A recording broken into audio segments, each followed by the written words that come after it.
E muitas pessoas dizem que não estão prontas para assumir um relacionamento sério. As desculpas são as mais diferentes. Falta de tempo, de vontade, que são muito novos. Mas existem aqueles que querem investir no compromisso e por algum motivo de insegurança não conseguem avançar para o próximo estágio. Para falar sobre esse assunto, nós convidamos a psicóloga Margarete Alves no quadro Teleterapia. Boa tarde, Margarete. Boa tarde, Larissa. Isso tudo é a fobia, a tal da fobia de relacionamento? Sim, a gente pode enquadrar nesse quadro também. Seria um medo exacerbado, um medo muito intenso, que a pessoa não consegue controlar. E geralmente são pessoas que olham para o relacionamento como uma prisão emocional. Então, ele, pelo medo, ele consegue olhar para o relacionamento e pensar em tudo que ele vai perder se ele tiver um compromisso mais sério. Ele não consegue perceber que a convivência com a pessoa é uma coisa bacana, que ele tem afinidade. Positivos. Exato, que ele tem afinidades, que eles vão poder fazer projetos juntos, mas geralmente são pessoas que já sofreram no passado algum tipo de desilusão amorosa, decepções, relacionamentos que foram mal sucedidos. Então, quando ele pensa em se comprometer novamente, ele pensa, é como que o inconsciente já liga, é um gatilho, e ele vai pensar em tudo que ele sofreu.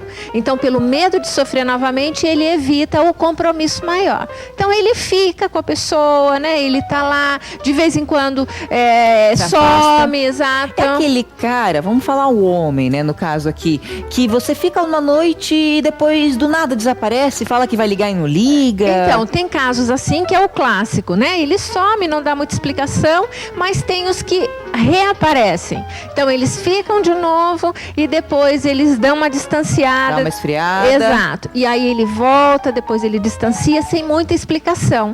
Então, geralmente, eu concordo com você que a maioria dos casos, a gente não vai dizer que é 100%, mas a maioria são homens. Eu ia te perguntar isso. Sim, porque assim, a mulher, querendo ou não, Larissa, ela é criada culturalmente, biologicamente, para ter um parceiro. Então, desde pequenininha, ela é incentivada a brincar de casinha, a ser a mãe, a ter o boneco que ela precisa cuidar, a esperar o papai chegar em casa. Então, ela tem toda uma questão cultura, afetiva, né, de cuidar. A mulher é uma cuidadora, né? O homem não necessariamente. E se ele vem com traumas e bloqueios, às vezes da própria infância, se ele não teve uma relação positiva, afetiva, amorosa com a mãe na infância ou com o pai, então ele já traz o que a gente chama de um trauma, um bloqueio, que o impede de se entregar num relacionamento na fase adulta.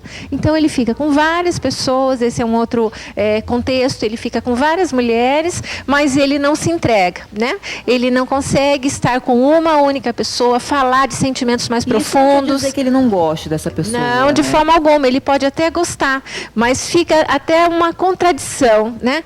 Porque muitas vezes ele, por insegurança, ele trata bem, mas muitas vezes ele vai tratar mal. É muito duro com a pessoa, é muito exigente, critica bastante, desrespeita, e depois daí ele amolece de novo, é afetivo, amoroso. Então fica num jogo de bate-a-sopra, né? O que Às vezes a pessoa até pensa, o parceiro que está junto com essa pessoa, pensa que o problema é com ele até, né, Margarete? Muitas vezes a autoestima dessa pessoa, geralmente das mulheres, vai lá para baixo, porque elas acham que o problema está com elas. Então elas ficam o tempo todo tentando melhorar, tentando atender esse parceiro o máximo que elas podem, adivinhar o que eles querem, como se isso fosse dar garantia de que ele não vai embora, que elas não vão ser abandonadas. E isso não é verdade. Eu costumo dizer para elas, cuide de você, né? Tenha uma autoconfiança, tenha um respeito por você mesma, porque a questão... Até o seu limite. Exato, porque a questão está com ele, na história familiar dessa pessoa. Então, quem buscaria uma terapia, uma ajuda, precisa ser ele, mas eles precisam querer. Para isso, é preciso admitir de que ele tem um problema afetivo, amoroso, né? E quais são os sintomas que a pessoa pode identificar que esse parceiro tem esse medo de compromisso? Então, vou revisar, né? Algumas coisas que a gente falou.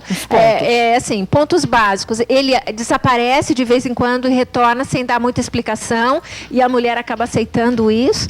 Ela percebe que, às vezes, ele é muito encantador, ele trata muito bem, e em outros momentos ele vai para o outro ponto, para o outro extremo. Às vezes até na intimidade ele é muito romântico, e perto de amigos minutos, ele já Exato. muda. É uma pessoa mais fria, endurecida, trata mal, critica o tempo todo. Então isso gera uma grande confusão, é o que a gente chama de dupla mensagem, né? Uma hora é extremamente sedutora, afetiva, e depois trata mal, e a pessoa fica muito confusa nessa mensagem, ela não sabe em que acreditar. Um outro ponto é fugir do assunto compromisso. A mulher tenta, né? Vamos noivar, Exato, ou vamos começar um namoro. Vamos pensar em comprar um apartamento juntos, e ele está sempre se esquivando, inventando mil desculpas, agora não posso, estou sem dinheiro, depois a gente vê isso, e ele vai enrolando, mesmo a pessoa percebe que está sendo enrolada, mas muitas vezes ela acaba aceitando, porque ela tem uma codependência, ela acha que ela vai salvá-lo, ela acha que ela vai conseguir mudá-lo, né, que ele vai ser curado dessas feridas emocionais e que ela vai ser a salvadora da pátria. Isso não existe, infelizmente. É cuidar o máximo de você, né, Margarete? Se colocar em primeiro lugar, isso não é uma atitude de egoísmo, mas é uma questão prioritária. Eu preciso estar bem para depois poder fazer escolhas que vão, né, corresponder e vão, de alguma forma, atender a minha expectativa como mulher também. Tá certo, obrigado pela participação. Eu que agradeço. Hoje. Quem tiver dúvidas pode entrar em contato com o seu e-mail, claro, né? por e-mail, margarete@margaretealves.com.br. Tá certo, obrigada, Margarete.